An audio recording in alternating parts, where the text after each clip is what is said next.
Bonjour, nous sommes le 30 mai 2025 et je vous propose un nouveau bulletin d'information en Ukraine.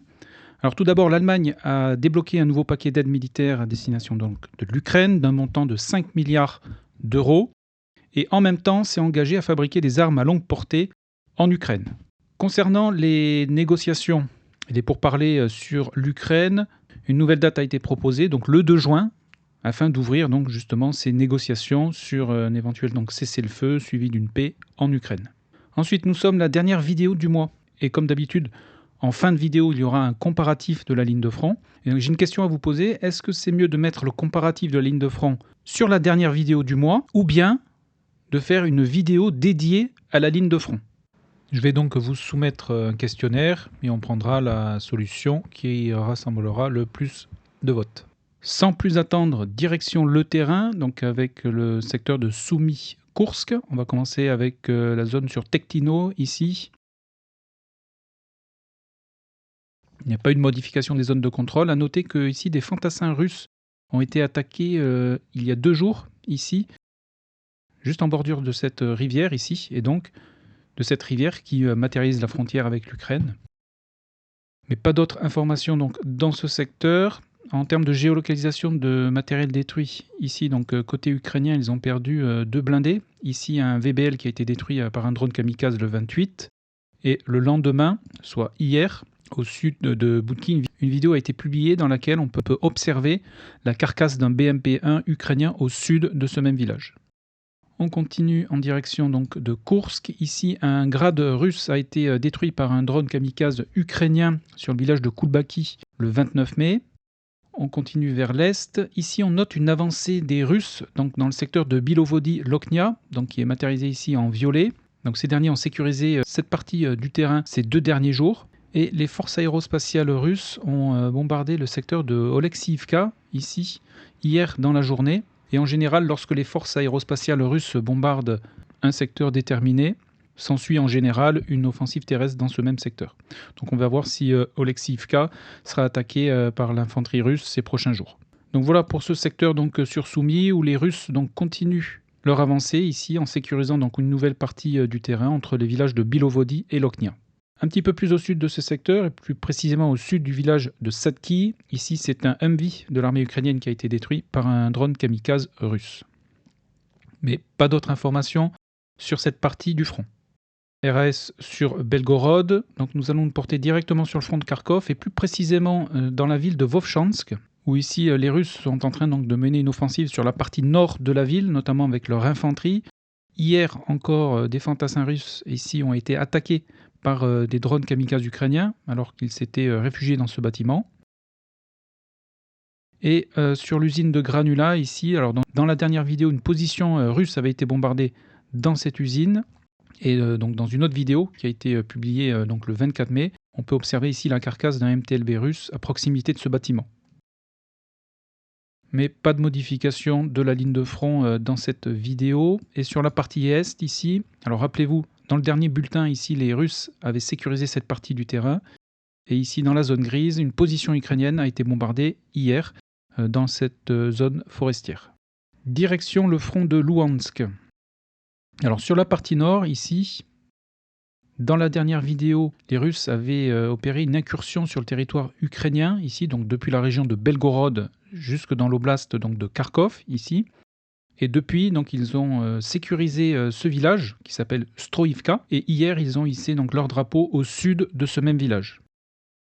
En face, ici, donc, les Russes continuent leur attaque dans le secteur de Kamianka. Ils ont sécurisé cette partie du terrain. Et rappelez-vous ici dans la dernière vidéo, cette tranchée ici avait été attaquée par des drones kamikazes ukrainiens, donc ce qui sous-entend que la tranchée était occupée par les Russes. On continue sur le front de Luhansk, il n'y a pas d'informations donc sur la partie centrale. Par contre, sur la partie sud ici, les Russes continuent leur avancée, et toujours et encore avec leur infanterie, donc ici qui a été bombardée dans cette bande forestière le 28 mai.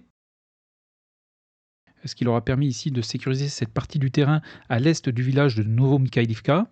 Et a également été publiée hier dans la journée une vidéo depuis le village de Ridkodoub où un drapeau russe a été hissé sur la partie orientale du village. Et dans cette même journée ici, une position russe a été bombardée à l'est de ce même village. Donc ces informations ont donc eu pour conséquence cette sécurisation du terrain ici au profit des Russes qui sont en train donc d'essayer d'investir le village de Rydkodoub. Sur la partie sud du front de Louhansk, quelques informations ici. Une partie du terrain au sud de Yampolivka a été sécurisée par les Russes. Ici, en kilomètres carrés, c'est toujours mieux. Encore au sud de cette position, ici, l'infanterie russe a été attaquée par des drones kamikazes le 28 mai, alors que ses soldats se trouvaient dans ce bâtiment. On continue un petit peu sur le sud. Dans un ordre chronologique, ici, les Russes ont perdu un char qui a été détruit le 28 mai.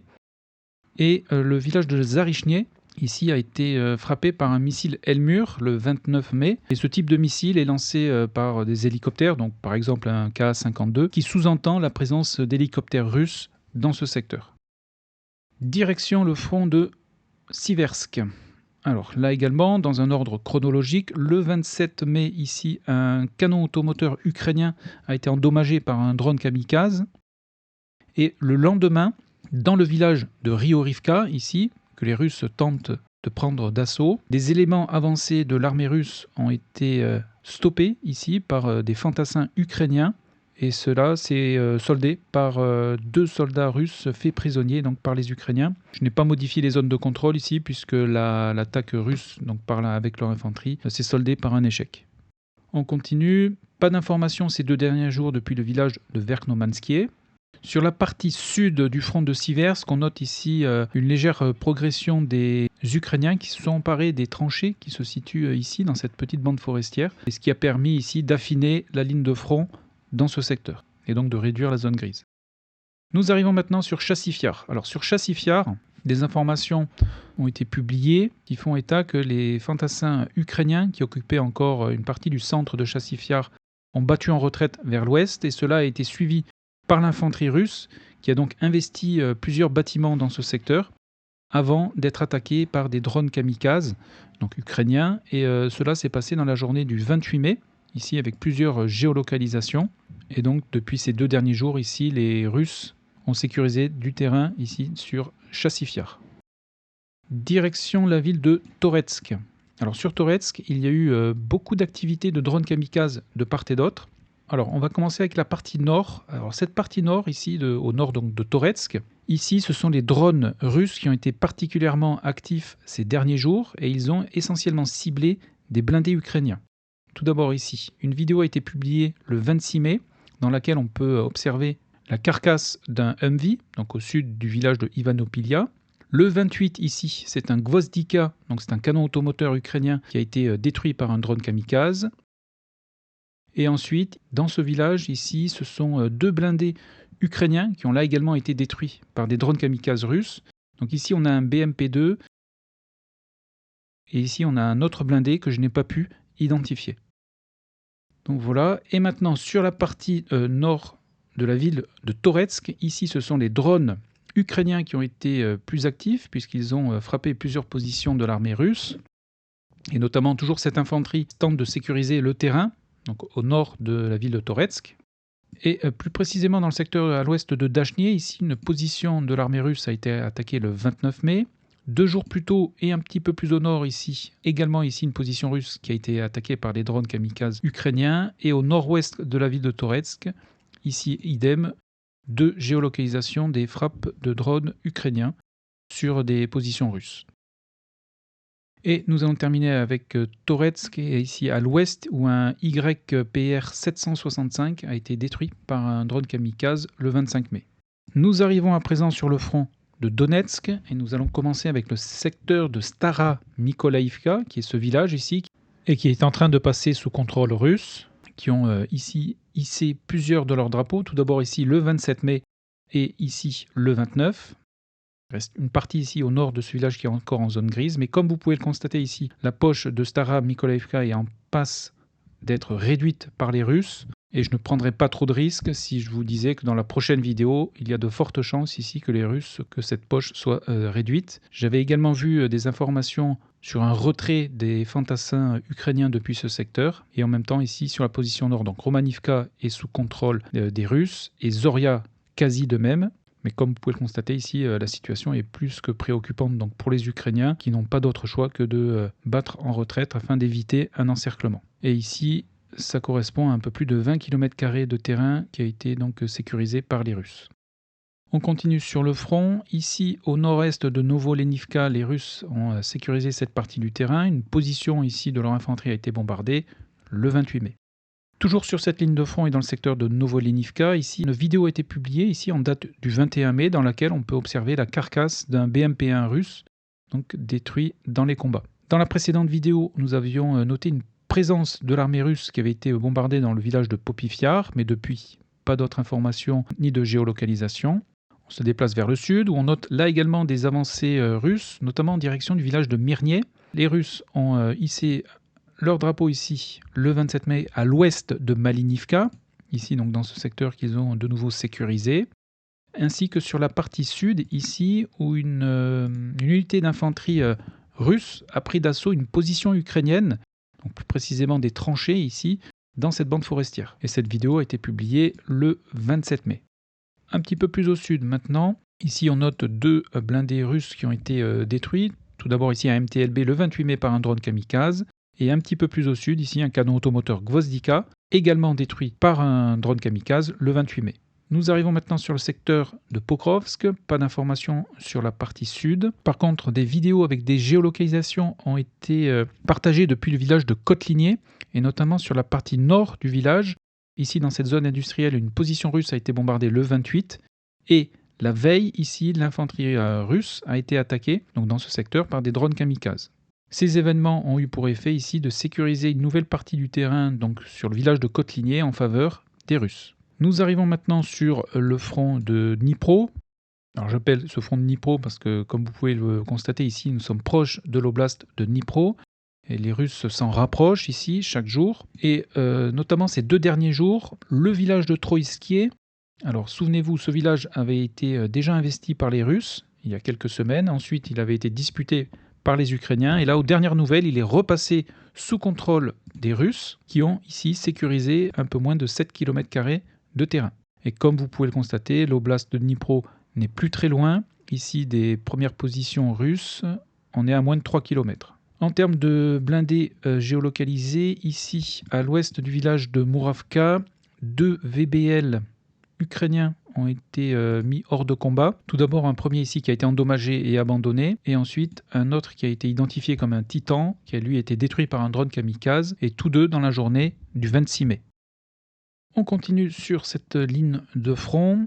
Alors, dans le secteur de Bahatir, les 2 armées revendiquent toujours le contrôle du village. À mon niveau, j'ai noté la présence des 2 armées dans ce même village, avec des positions bombardées et même des combats rapprochés. Je n'ai pas eu d'autres confirmations donc, depuis le dernier bulletin. Donc je n'ai pas trouvé de vidéo ni de géolocalisation dans le village de Bahatir. Donc à mon niveau, je le laisse dans la zone grise. Il y a trop d'incertitudes. Donc je préfère prendre plus de temps et vous donner une information qui est en retard plutôt qu'une information qui est fausse. En se déplaçant vers l'ouest et plus précisément dans le village de Oradnier, ici une vidéo a été publiée dans laquelle on peut voir un drone russe lancer des tracts sur les positions ukrainiennes pour les inciter à se rendre. Donc ici, ce qui sous-entend que le secteur au sud du village de Odratnier est toujours disputé, puisqu'une présence ukrainienne a été observée. On continue, une vidéo a été publiée le 22 mai dans laquelle on peut voir ici un Max Pro qui a été abandonné dans le village de Bourlatskié. Vilnepolier, à mon niveau, reste dans la zone grise. On note une avancée des Russes ici à l'ouest de Novosilka. Et ensuite, les Russes ont pris le contrôle du village de Zelnier-Polnier, ici, où ils ont notamment hissé leur drapeau, ainsi que ici une position a été bombardée. Et juste à proximité, ici, le drapeau a été hissé le 28 mai. Et dans les vidéos également, ici, un M113 a été détruit par un drone kamikaze russe alors qu'il était abandonné en date du 26 mai. Et au sud, ici, dans le secteur de Rivnopil, un MTLB russe ici a été détruit le 24 mai. Donc voilà pour l'essentiel des informations sur le front donc, de Donetsk et de Dnipro. Sur le front de Zaporizhia, il n'y a pas eu de modification des zones de contrôle. La seule géolocalisation qui a été réalisée ici, c'est un canon automoteur russe donc de type Hyacinthe qui a ici été détruit par un drone kamikaze ukrainien le 25 mai sur la commune de Vassilivka. Donc on se situe à l'ouest du front de Zaporizhzhia. Et nous allons terminer avec le front donc, de Kherson, ici, où un Bodana, donc c'est un canon automoteur de fabrication ukrainienne, qui ressemble, toute proportion gardée, au canon César français. Ici, ce dernier a été détruit par un drone kamikaze russe le 25 mai. Donc voilà pour les informations essentielles au 30 mai 2025. Je vous laisse maintenant avec un comparatif avec la ligne de front du mois précédent, afin que vous puissiez avoir une meilleure idée de l'évolution de cette ligne de front sur ces 4 dernières semaines.